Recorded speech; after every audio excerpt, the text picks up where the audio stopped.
Monsieur le ministre, mes chers collègues, c'est au nom du groupe socialiste, écologiste et républicain que je reprends la parole à l'occasion de l'examen du projet de loi d'habilitation visant à permettre au Gouvernement de prendre par ordonnance les mesures d'adaptation du pacte européen sur la migration et l'asile.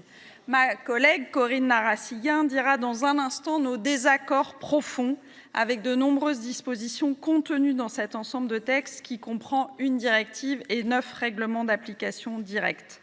Dans un monde secoué par des conflits et des tensions géopolitiques ou sociales qui déplacent de très nombreux hommes, femmes et enfants, la méthode d'adoption et d'application de ce pacte européen sur la migration et l'asile n'est démocratiquement pas acceptable.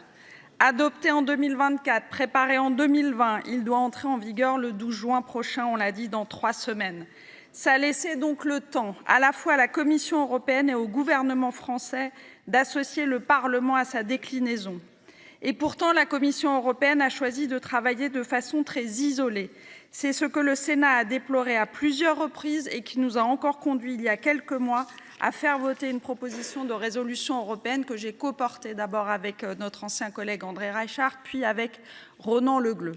Cette mise à disposition des parlements nationaux sur un sujet de subsidiarité aussi essentiel à une nation et à sa souveraineté affaiblit la légitimité de tout le processus et complique évidemment sa transposition.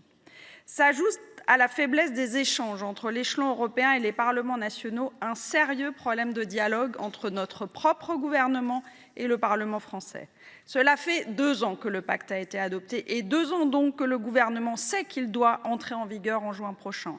Pourtant, à aucun moment, les ministres de l'Intérieur successifs, cher Laurent Nunez, n'ont jugé utile de nous partager leurs intentions de mise en œuvre, ni sur les règlements d'application directe, ni sur la directive, malgré le plan national obligatoirement transmis aux instances européennes et malgré le cycle annuel de gestion qui a démarré l'an dernier. Ce n'est pas faute d'avoir demandé plus d'informations, que ce soit au niveau des commissions concernées ou des groupes politiques. C'est d'autant plus incompréhensible que la France a présidé le Conseil de l'Union européenne en 2022 et qu'elle a ainsi directement participé aux travaux liés à ce pacte. Les ministres de l'époque se sont même vantés d'avoir débloqué les négociations. Quelle indifférence à l'égard de la représentation nationale de la part de l'exécutif. Ce sentiment d'indifférence s'est mué même en sentiment de mépris lorsque nous avons découvert que le projet de loi nécessaire pour faire appliquer les textes du pacte ne correspond en fait qu'à une habilitation du gouvernement à légiférer par ordonnance.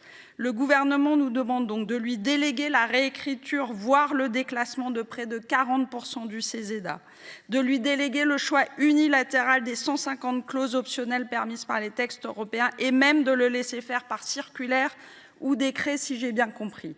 Ce n'est compréhensible ni pour nous parlementaires, ni pour toutes les organisations publiques et privées impliquées et impactées par ces 9 textes.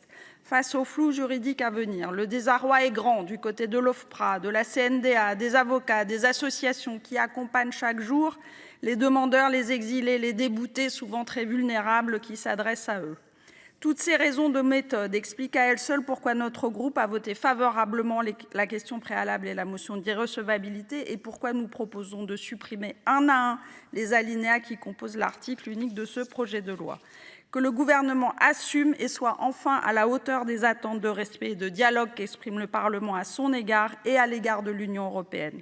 Car la mise en œuvre du pacte ne s'arrête pas au 12 juin et d'autres textes en cours, y compris votés avec l'extrême droite européenne, vont encore priver le Parlement national de son droit de regard. Dans ces conditions de fond et de forme, le groupe socialiste se refuse à signer un blanc-seing au gouvernement. Madame la présidente, monsieur le ministre, mes chers collègues, suite aux mouvements migratoires importants en 2015 et 2016, la Commission européenne a décidé d'une refonte du régime d'asile avec ce pacte composé de 9 règlements et d'une directive qui prévoit le renforcement des contrôles aux frontières extérieures, la mise en place d'une procédure de filtrage et un mécanisme de solidarité entre États membres.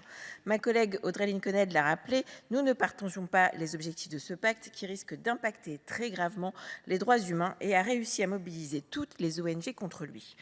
Depuis 30 ans, les textes relatifs à l'immigration s'enchaînent et ont toujours les mêmes effets. Le recul des droits des personnes exilées et la détérioration de leurs conditions d'accueil.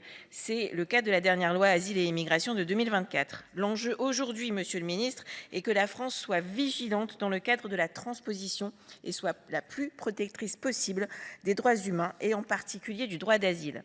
Si nous partageons avec nos collègues les Républicains les reproches quant au manque d'éléments de précision et d'information des parlementaires sur la mise en œuvre du pacte, afin de vous donner cette habilitation par ordonnance, il est clair que nous n'avons cependant pas les mêmes préoccupations ni les mêmes attentes du débat. Tandis que nombre de nos collègues sur ces bancs vivent toujours dans la crainte de l'hypothétique et fameux appel d'air et souhaitent réduire toujours plus les droits fondamentaux des personnes migrantes en réclamant une transposition minimaliste, nous vous appelons à la plus grande vigilance afin de respecter les droits fondamentaux des migrants, protéger les personnes vulnérables et garantir des conditions d'accueil dignes. Monsieur le ministre, nous regrettons le manque de préparation de la France pour la transposition de ces textes européens, alors que ça fait 2 ans que nous savons que ce pacte devrait être transposé. Certes, vous n'êtes pas à Beauvau depuis longtemps, mais il n'est pas question de vous dédouaner si facilement, puisque ce gouvernement, et en particulier l'un de vos prédécesseurs qui est aujourd'hui garde des Sceaux, était en poste à l'intérieur au moment de la présidence française de l'Union européenne et avait tout le temps de mieux préparer notre pays à la transposition du pacte, sans forcément passer par des ordonnances, dépossédant ainsi les parlementaires d'une partie de leurs prérogatives. Rappelons aussi que son successeur, votre prédécesseur direct, maintenant revenu sur les bancs du Sénat, malgré son obsession pour les questions migratoires, n'avait pas non plus jugé utile de préparer un projet de loi de transposition complet. Pourtant, la transposition de ce pacte touche à 40% du CESEDA. Nous avons très peu d'informations sur la manière dont vous traiterez les 150 clauses optionnelles prévues par le pacte. Et monsieur le ministre, utiliser l'Italie comme modèle pour justifier cette mise en œuvre par ordonnance est très inquiétante. Contrairement à nos collègues des bancs de la droite, qui dénoncent la méthode des ordonnances, tout en acceptant de voter cette habilitation, nous voterons contre ce projet de loi. Nous, chers collègues, la France ne sombrera pas dans le chaos migratoire le 12 juin prochain, si le droit européen s'applique directement. Les arrivées à la frontière en France, c'est par avion à Roissy, c'est 1600 personnes, c'est 1% des demandes d'asile.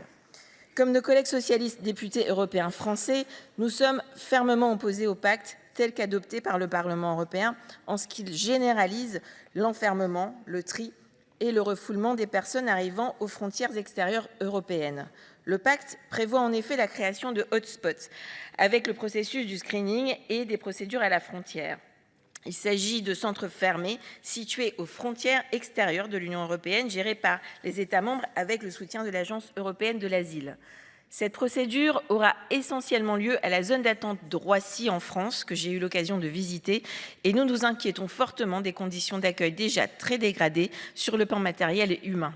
Le pacte Asile et Immigration acte également la complexification des procédures d'asile et d'accès à la protection internationale. Certains États membres ont également contraint la Commission à accepter de financer des mesures qui contribuent directement au contrôle des frontières externes de l'UE plutôt que l'accueil de demandeurs d'asile par un mécanisme de répartition européen. Enfin, ce pacte ne crée pas de véritable solidarité européenne face aux migrations. Le critère du Dublin, qui confie aux pays de première entrée le soin de prendre en charge toute la procédure des demandes d'asile, n'est pas abandonné et sera sans doute, comme c'est le cas actuellement, le plus utilisé. Un système de solidarité est créé, certes, mais cette solidarité est flexible, c'est-à-dire qu'elle peut être exclusivement matérielle et donc largement insuffisante. En résumé, nous considérons que ce pacte risque de fragiliser fortement le droit d'asile en France et nous déplorons le manque d'information et de transparence du gouvernement sur les futures ordonnances qui seront prises. Or, je vous rappelle que derrière ces règlements, ces directives, cette habilitation et ces ordonnances, nous parlons de vies humaines, de personnes qui ont déjà subi de profonds traumatismes et des drames durant leur parcours migratoire. Le processus que vous nous proposez aujourd'hui est bien loin d'être à la hauteur.